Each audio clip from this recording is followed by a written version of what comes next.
इंधन तुटवड्याचा बेकऱ्यांनाही फटका बसलेला आहे। गॅस टंचाईमुळे पाव निर्मितीलाही फटका बसणार आहे।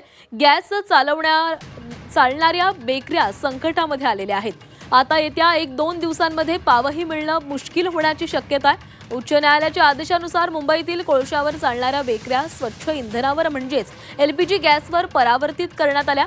त्यामुळे नव्यानं रूपांतरित झालेल्या या बेकऱ्या आता संकटामध्ये सापडलेल्या आहेत। जुन्या भट्ट्याही तोडून टाकल्यामुळे येत्या 1 ते 2 दिवसात पावही मिळणं मुश्किल होणार आहे। त्यामुळे वडापाव, बनमस्का हे पदार्थ मुंबईकरांना मिळणं अवघड होणार आहे। आतापर्यंत जवळपास 80 ते 90% बेकऱ्या या स्वच्छ इंधनावर विशेषतः LPG गॅसवर परावर्तित झालेल्या आहेत।